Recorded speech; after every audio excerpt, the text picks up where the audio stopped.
his blood sugar was high. Is what it is. And so he's laying down, but he can hear us. He can hear us. So, all right, we're going to pick back up in Genesis 29 and verse, where were we? Verse 12? Okay.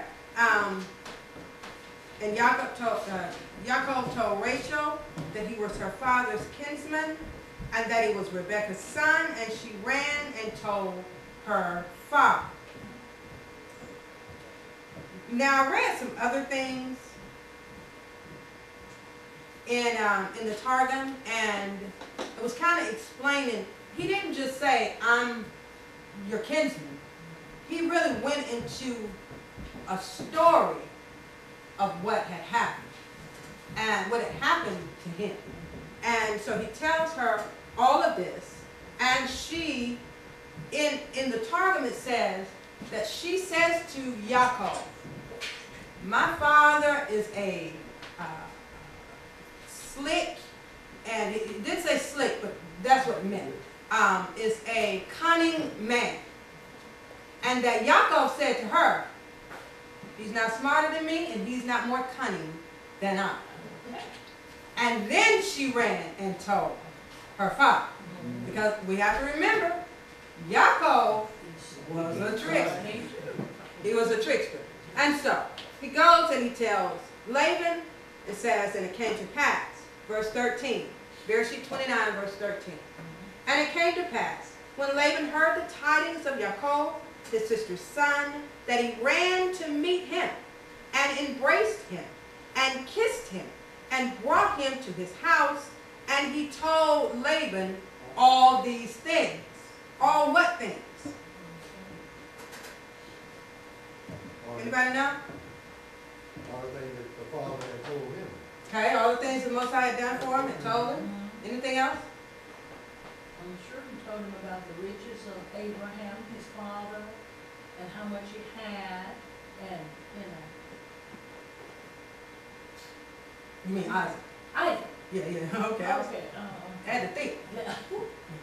Okay? Told him about the riches of his father, because remember now, there's another story that we didn't go to about one coming to a well. Something about that well. And it's the same well. Let me just throw that out there. It's the same well in Haran, or Haran. And in this story about the well, it is when Abram sent his servant Lazar to procure a wife for Isaac. Correct. And it says he came to the well, right? And in this one it says, whoever said that, Lazar said to the Most High, "Whoever you've chosen, let them come and water mine." Now, this woman came with her sheep. Right. Her father's sheep. How about Right. that? Okay. But in this story, in the Eleazar story, finding the wife for Isaac, Eleazar came with many gifts. He came with abundance. And he told Bethuel how rich his master, Abraham's son, was. Okay. But here we have Yaakov coming and said he told them all these things. Question, and this is not rhetorical, I want an answer. You guys type your answers in. Why do you think Yaakov had to work for Rachel, his wife, for 7 years? Yes. Say it out loud. Say it. That's my mama right there. Say it out loud, Mom. Esau robbed. Because Esau robbed him. He didn't have anything. Isn't that something? You took my birthright, but I'm taking everything material you have. Number 18. Yeah, the people that robbed had his own means to go out and rob him, take everything he got before he got to the land where he was going. Yep. I'm gonna read this, and we're gonna back up. In the Talmud, it says,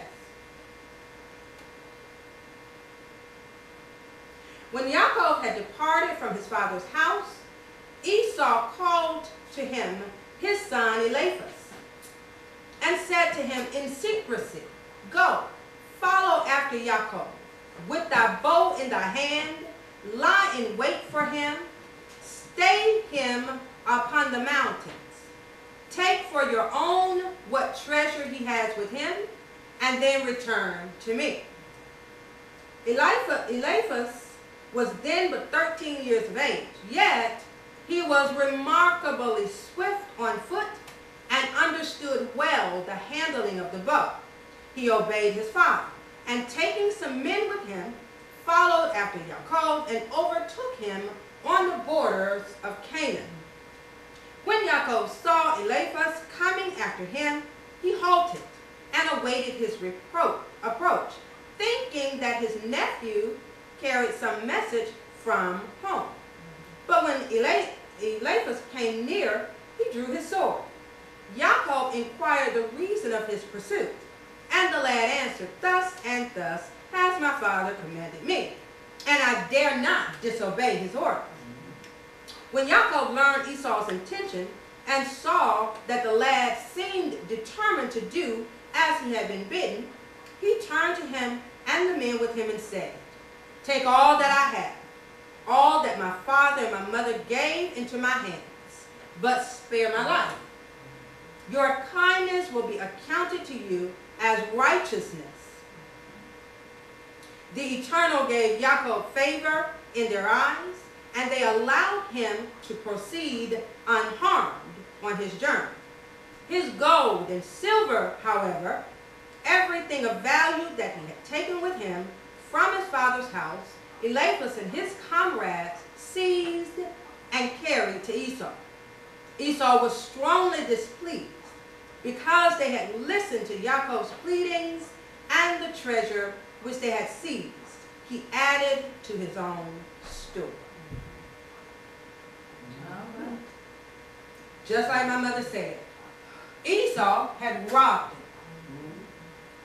him. Remember, he gets the birthright, he gets the favoring from the father. His mother says to him, I want you to go here. Don't choose a wife from here. I want you to go here. And they gave him what he needed for that trip. On his way, he stops at Bethel. And he has the vision and so forth. And Esau is chasing him. Now, somebody is chasing me. My life is on the line because this person is going to kill me. And yet, when I am encouraged in the spirit of the Most High, he saw a vision and the Most High said, I'll go with you. I'm going to favor you. I'm going to give you the land that I promised to your father. All of this had taken place simultaneously. And so, when it says he lifted up his foot, he was excited to go. He was excited because he knew at that point the Most High was with him. The Most High was with him. Even though Esau is chasing him. And Esau's son comes and his comrades and they rob him. That's why when he got there, he had to tell Laban the story. He had to tell him everything because he didn't have anything. Laban was not a poor man. He was a very wealthy sheik. Is that how you say it? Sheikh. Sheikh. He's a very wealthy sheikh. And so you can't come, even being kinfolk, and marry his daughter, and you don't have a dowry to give to him. You got to have something. Okay. Okay. What did I say? Did I say something about Midian? Or I meant to. Let me go back. Remember I said we're going to need to take, I stopped because the sound went off, and I know Brother Boyd was going to tell me to repeat it, so I just didn't say anything. You didn't miss anything. Okay? In Midian, there are a lot of things that took place in Midian. You have these people, Abram went into Midian, or stopped into Midian, Yazak, and now you have Yaakov in Midian. Further on, you're going to have Moshe in Midian.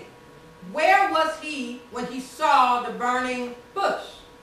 In Midian. And the Most High said, now this is just FYI, I'm going to throw it out there. I want you to go research it, look it up, study it, come back, we'll talk about what you find.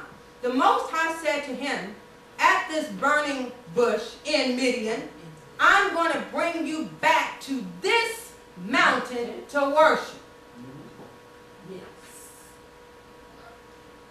What mountain was that? Not Sinai. Okay, Mount Sinai, which I think the E version calls it Sinai and the J version calls it Mount Moriah, the Mount of Hebron.